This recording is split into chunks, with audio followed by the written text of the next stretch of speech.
Hello, I'm Pramod Patel with Just Elementary Inc., Commercial Business Brokers. Today we're going to discuss what you can do to make your business more valuable. There's two very important things you can do to make your business more valuable, to be more attractive, and fetch a higher price to a buyer once you are looking and ready and willing to sell your business. Number one, always have good books and records.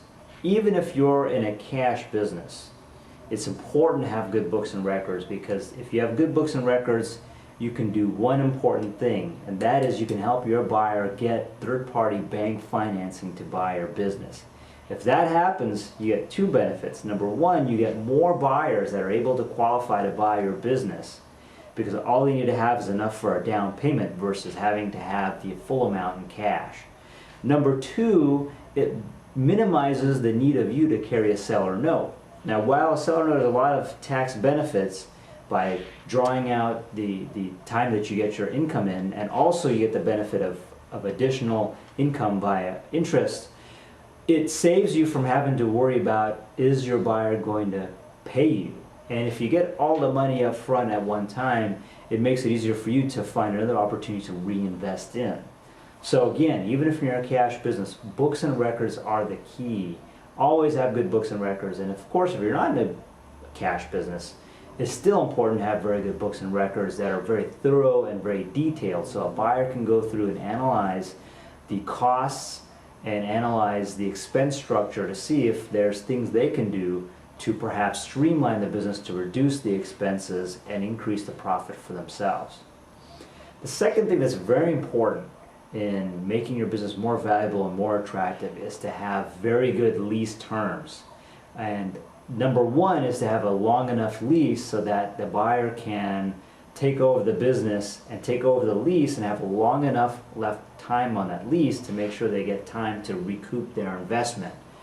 Also, along those lines is to make sure a lease is assignable under reasonable conditions, so that the lease isn't just stuck with you, but that it's written in on an assignment clause that the lease can be assigned to a buyer without consent being unreasonably withheld.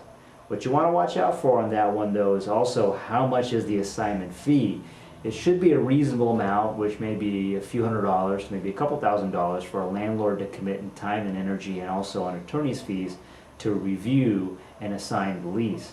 What you want to watch out for is we've seen some leases that have a large fee that's disproportionately not appropriate for the situation, which may be $15,000, $20,000, $30,000, $50,000, or maybe even if you're selling the business, maybe the landlord even gets to claim 50% of the sale price of the business. So you want to watch out and negotiate those kind of clauses out. Also, if there is any option terms to your lease, are they personal to you or are they assignable?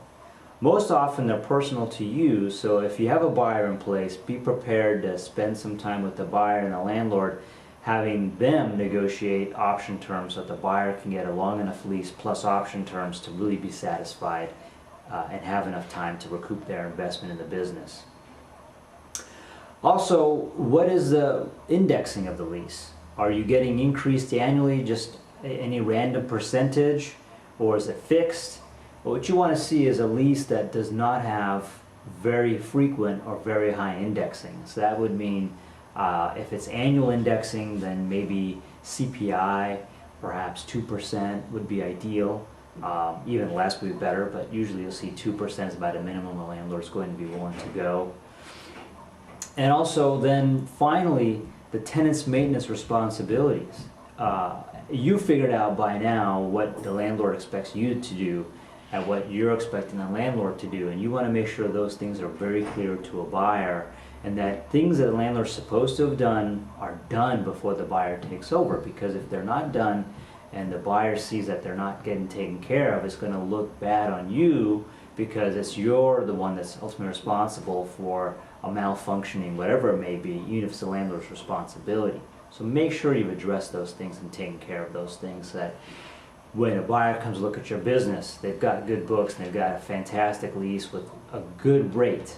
And if your rate is not good on your lease, then what you want to make sure is you want to try to renegotiate that rate down and make sure that rate is assignable so that the buyer can take advantage of that favorable lease rate as well.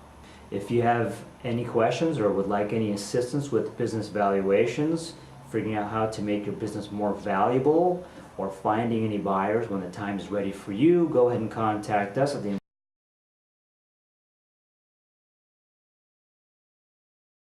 Thank you again for watching.